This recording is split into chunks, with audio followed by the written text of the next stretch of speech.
Dr. Gabor Maté says we live in a culture that rewards disconnection, not just from each other, but from ourselves. We're taught to smile while silently aching, to succeed while silently eroding, and the most dangerous part, we begin to think it's normal. But what if your anxiety, your emptiness, isn't a personal failure? What if it's a response to a world that never saw the real you? If you've ever felt unheard, unseen, or like the wounds from your past still hold you back, you're not alone. This space is for you. Here, we heal, we grow, and we rediscover who we truly are. Beyond the pain, beyond the past. And if you're ready to step into your healing journey and finally embrace your authentic self, hit that subscribe button.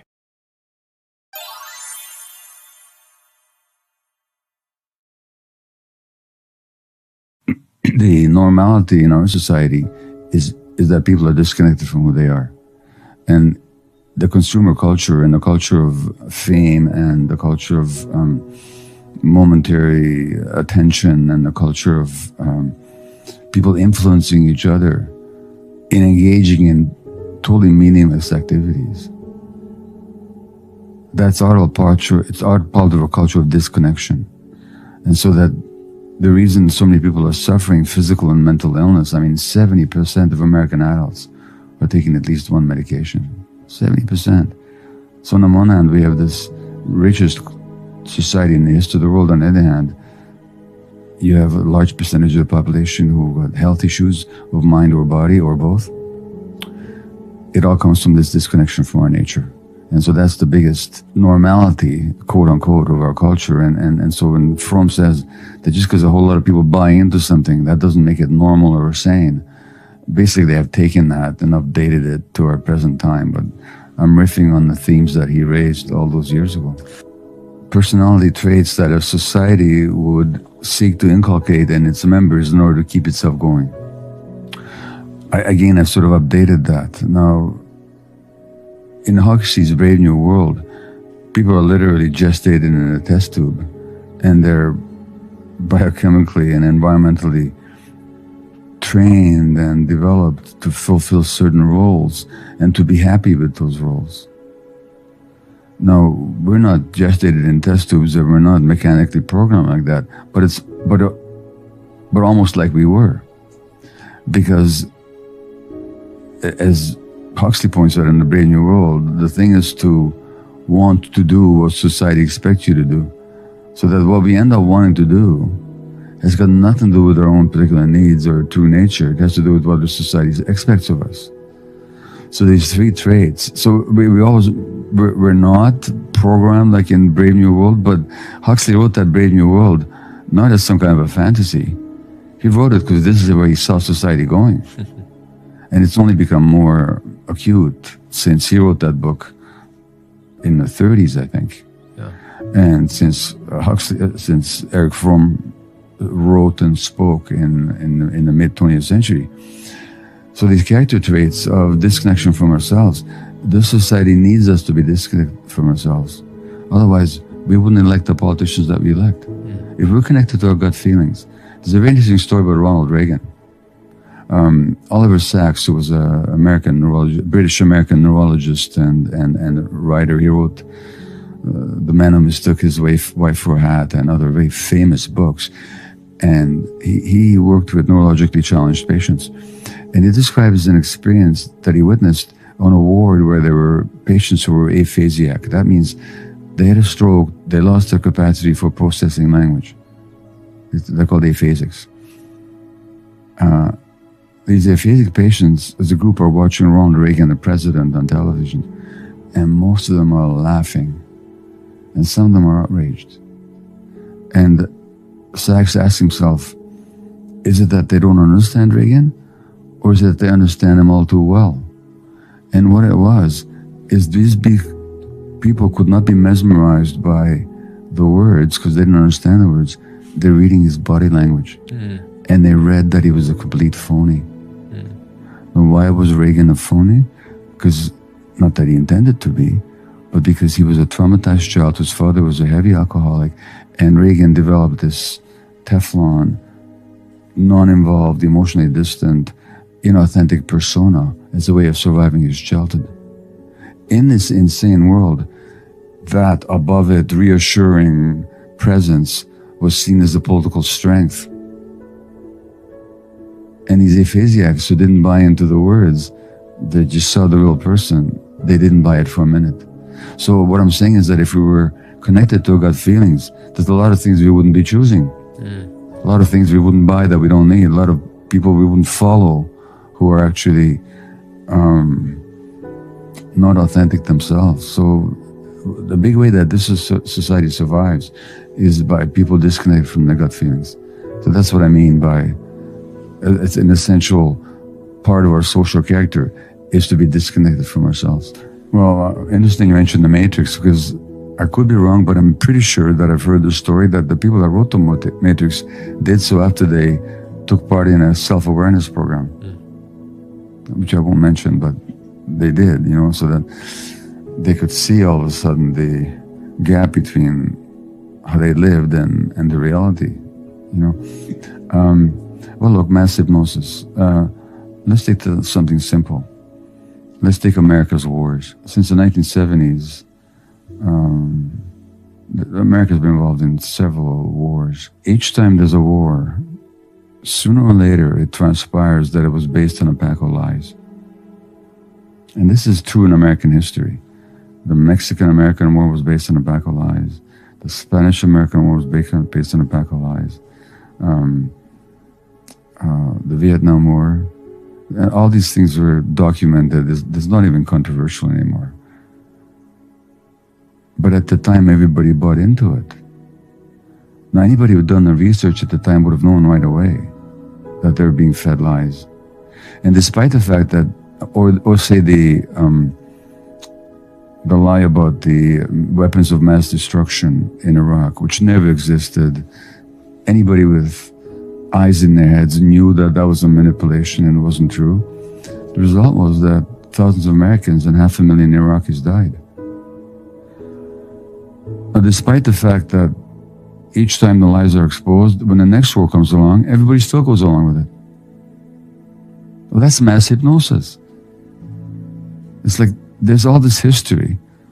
And if you take the average American, ask them to string together 2 intelligent sentences about the history of Afghanistan, they couldn't tell you anything. The Ukraine war right now, without going to the politics of it, ask the average American to give you 2 sentences on the history of Ukraine. 2 intelligent consecutive sentences on the history of Ukraine. That didn't start last year, but it's still going back into history. They couldn't.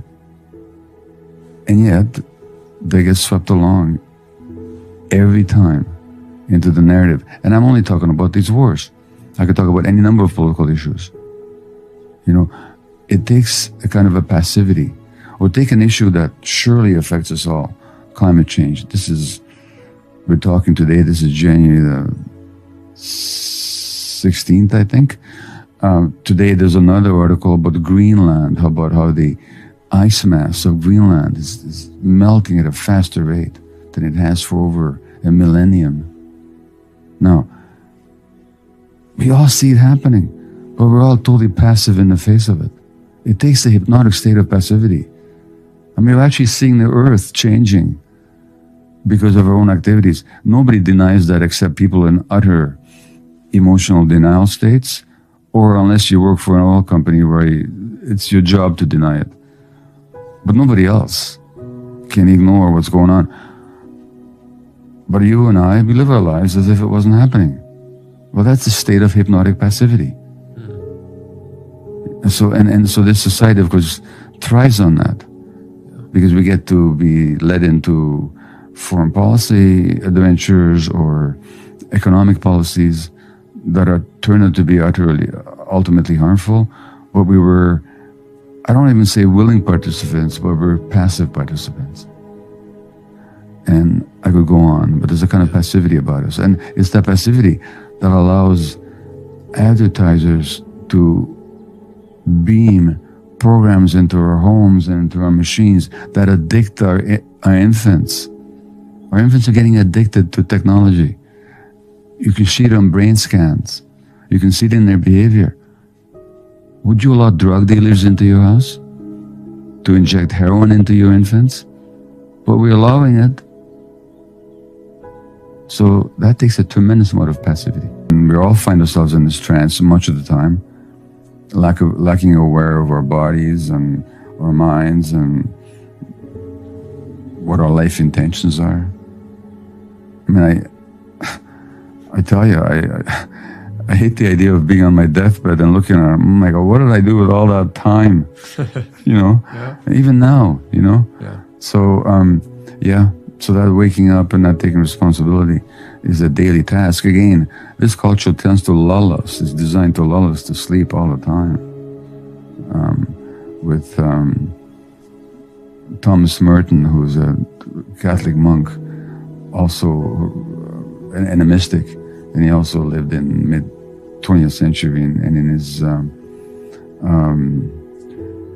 autobiography called The Seven-Story Mountain, he talks about that this whole society is designed to lull us to sleep with our products and our Hollywood films and everything else to keep us in a state of passivity. Yeah. Controlled. Yeah. Controlled. Yeah. So and of course, wittingly or unwittingly, we get to be willing participants in this mass hypnosis. Yeah. Those devices are designed with addictive blandishments in mind. They're designed to keep. There's a company called Dopamine Lab, which helps to design programs for cell phones. For God, dopamine is a chemical that we need for life, but when we don't generate it through meaningful activity, we get hooked into false activities that spike our dopamine for us. And it's a very deliberate attempt. It's not. They call it neuromarketing. They're actually marketing stuff to get our nervous system hooked, and we participate in it. What I am saying is that the effect of past generations is passed on to us in this lifetime. Yeah. So in Canada, there's a terrible history of our native people being horribly abused by the state. Their children were abducted for 100 years and sent to terrible residential schools where they were sexually, emotionally, and physically abused, and many of them died at the hands of the church and the state. It so happens that our Indigenous Canadians also make up a large percentage of our prison population. They have much higher rates of addiction, suicide, mental health issues, physical illnesses that they never used to have before colonization. And unfortunately, and whereas they used to parent in a much healthier way than so-called advanced societies parent, they really knew how to parent. Hold kids, support them, give them an environment that reared them to be confident, self-assured, socially connected human beings. They knew how to do it. They were much closer to our nature. That's been largely extirpated. As a result, now they abuse their kids. So each generation then passes on its trauma to the next. So in a lot of Native communities, it's almost impossible to find young girls by the time they're teenagers who had not been sexually abused. Now that's the impact of the past, but it's being exerted in this particular lifetime. Then you have what's called epigenetic transmission, which means that the way the genes function, if one generation is traumatized, that alters not the gene structure, but the genetic functioning. And that genetic functioning can be passed on to future generations. That's a new science. I don't think we fully know yet how strong those epigenetic effects are. It's an emerging field. There's been some very interesting research. But in general, and certainly it's already true that when a mother carries an infant, the stresses and traumas that she is burdened with can affect the developing brain and personality of the child already in the womb already. So yes, the experience, and as a Jew, I can tell you that the traumas of previous generations certainly have an impact on, as a part Palestinian, you know the same thing. Yeah. And in fact, there's been an unfortunate set of circumstances that have, in my view, imposed the trauma of one people onto another people. So the past trauma does happen, and Eckhart Tolle, the spiritual teacher, talks about the pain body, which is really our accumulated traumas that affect us. And he talks about the pain body can exist on a social and historical level as well. Yeah. So women, because of the persecution of women, the witch hunts, the oppression of women, the rape and so on, women carry that pain body. And certain peoples carry a heavier pain body than other peoples. So yeah, it's all multi-generational, it's all historical. And I think that the effects are always exerted in this particular lifetime. Yeah. Any behavior that gives us temporary pleasure or relief, and therefore we crave it, but then it creates harm in the long term and we can't give it up. That's what an addiction is. So that could be anything.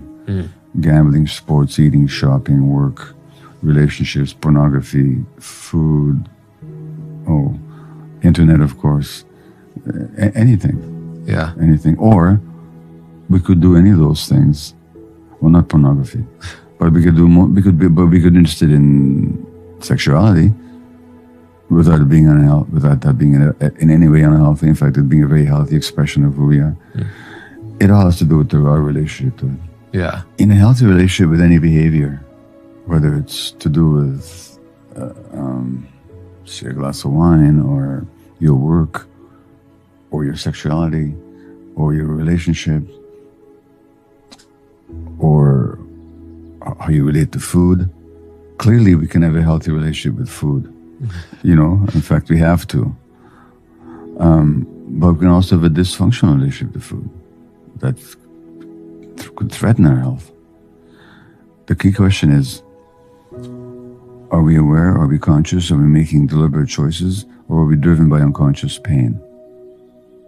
And so the unhealthy relationship is always driven by unconscious pain. So if I get into a relationship because I'm looking for a life partner with whom I can grow and whom I can cherish and feel cherished by, even if it takes several relationships to get there, that's just healthy human behavior. If I'm engaging in relationships because I need validation and I need somebody to prove to me that I'm lovable, or because I need to dominate somebody, or perhaps get some comfort in feeling dominated, and so I'm driven to do it, then it's unhealthy. Same with food. Yeah. If I'm eating to enjoy it consciously and to nourish my body, that's great. But if I'm doing it to soothe my pain, and if I'm eating junk food to release the endorphins in my brain so I can temporarily feel better, Yeah. if I'm using it to stuff down my pain, literally you're stuffing down your pain by stuffing down the food, if that's how I'm doing it, it's unhealthy. So it's not the activity per se, it's one's internal relationship to it that defines whether it's healthy or addictive. And the key question is, are you craving it? Does it give you temporary pleasure but cause harm in the long term? If yes, it's not a healthy relationship. When the Buddha talked about attachment, he talked about an unhealthy craving and holding on to mind patterns or behaviors or objects or anything. So we're too attached. So letting go of attachment, non-attachment is kind of a Buddhist ideal. Is that we don't look to the outside to fulfill us. That's really what non-attachment is about.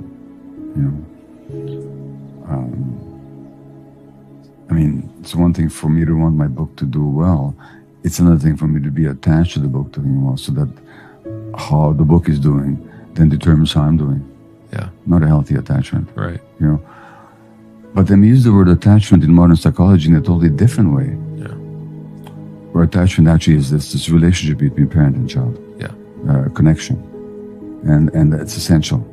Yeah. So all mammals are creatures of attachment. No mammal would survive without attachment relationship with the nurturing environment. Yeah. Where the attachment is a drive that pulls the parent towards the child and the child towards the parent.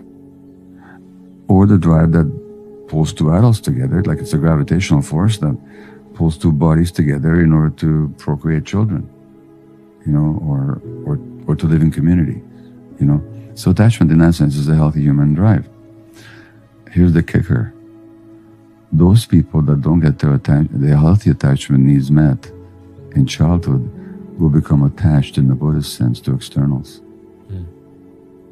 Because they haven't got the internal fulfillment and connection to themselves. Now they have to get it from the outside. So the lack of attachment in the healthy sense leads to that attachment in the unhealthy sense. Well, that's a question of self-awareness, mindfulness, physical practices. A lot of the martial arts are not about killing others. It's about being present to yourself.